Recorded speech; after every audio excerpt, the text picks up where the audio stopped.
Bonjour à tous et bienvenue. Dans cette vidéo, on va s'intéresser à comment bloquer des cellules sur Excel grâce à l'option $.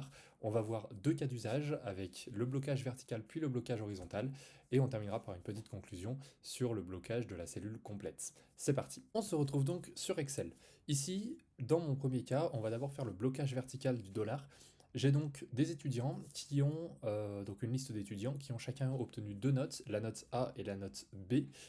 Et ces deux notes-là n'ont pas forcément le même coefficient. Donc on peut voir que les coefficients sont inscrits juste à côté, coefficient note A et coefficient note B. Et donc on va essayer d'appliquer ces coefficients-là pour calculer la note totale des étudiants.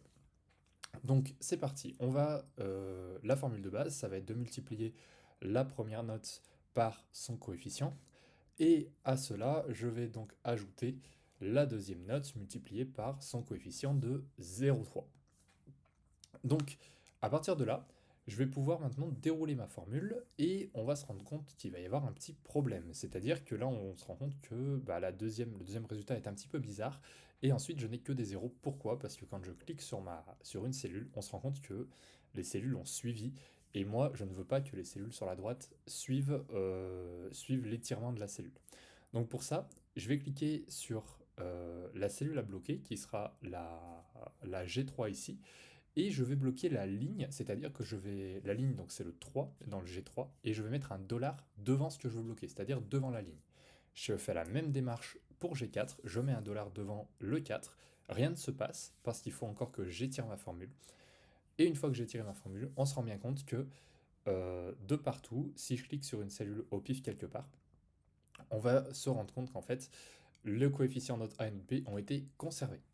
Je passe maintenant au deuxième cas d'usage, avec le blocage horizontal. Donc ici, j'ai des magasins qui font des ventes et qui ont des chiffres d'affaires donnés à Lyon, Paris, Bordeaux, Rennes et Lille. Ils ont un chiffre d'affaires TTC et mon but va être de calculer le chiffre d'affaires hors taxe sur la base d'un taux de TVA de 1,2.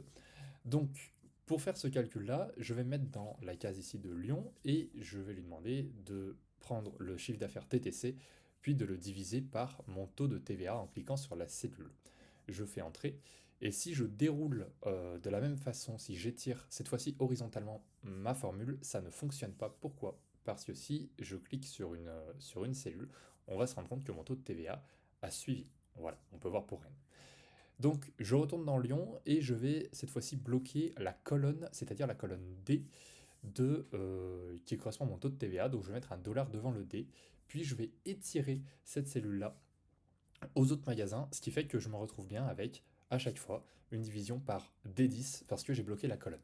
Si j'ai besoin de bloquer à la fois la ligne et la colonne, ce qui peut arriver, eh bien il suffit simplement de mettre 2 dollars comme je suis en train de faire ici.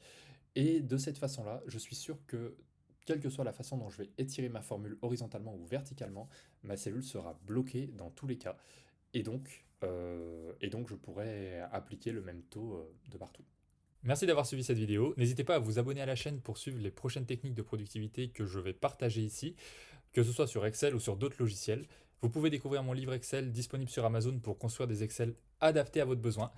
Je vous remercie et à bientôt.